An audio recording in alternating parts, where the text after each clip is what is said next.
क्या एक देवर अपनी भाभी के प्यार में इतना अंधा हो सकता है कि वो अपने ही सगे भाई के खून का प्यासा बन जाए? जिसे भाई ने बेटे की तरह पाला, उसी ने रची मौत की ऐसी खौफनाक साजिश जिसे सुनकर आपकी रूह कांप जाएगी। आखिर क्या हुआ उस रात जब एक तोहफा ही मौत का सामान बन गया? कहानी है राजेश की, जो एक सफल आर्किटेक्ट है। राजेश अपनी पत्नी संजना और छोटे भाई मोंटी के साथ एक खुशहाल जिंदगी जी रहा था। राजेश मोंटी को अपने छोटे भाई की तरह नहीं, बल्कि एक बेटे की तरह प्यार करता था।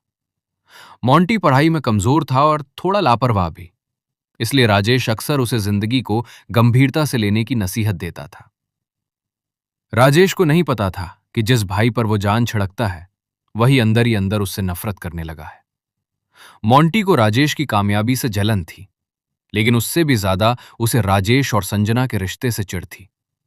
मोंटी अपनी ही भाभी संजना के लिए मन में एक सनक भरा प्यार पाल चुका था।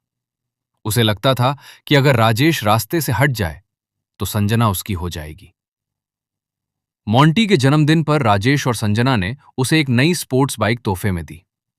राजेश ने सोचा था कि इससे मोंटी खुश होगा, लेकिन मोंटी ने इसी बाइक को राजेश की कब्र बनाने का प्लान बनाया। उसने बाइक के साथ छेड़छाड़ की और उसमें एक खतरनाक केमिकल एक्सप्लोसिव फिट कर दिया, जो एक खास स्पीड पर पहुंचते ही ब्लास्ट हो जाता। एक दिन जब राजेश की कार खराब हुई तो उसने मोंटी की वही बाइक उधार ली।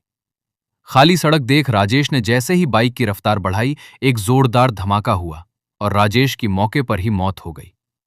संजना की दुनिया उजड़ गई, लेकिन मोंटी के लिए यह उसकी जीत थी। पुलिस को शुरुआत में यह एक एक्सीडेंट लगा, लेकिन नई बाइक का अचानक फटना शक पैदा कर रहा था। दूसरी तरफ राजेश की मौत के कुछ ही दिनों बाद मोंटी ने अपना असली चेहरा दिखा दिया। उसने संजना पर हक जताना शुरू कर दिया और नशे की हालत में यह कबूल कर लिया कि राजेश को उसने ही मारा है। संजना ने बहादुरी दिखाई और पुलिस को सब सच बता दिया।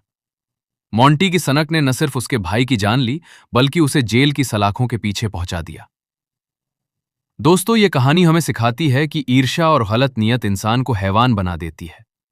अपनों के बीच रहकर भी सतर्क रहना जरूरी है, क्योंकि कभी कभी सबसे गहरा जख्म वही देते हैं जिन पर हम सबसे ज्यादा भरोसा करते हैं। सतर्क रहें, सुरक्षित रहें।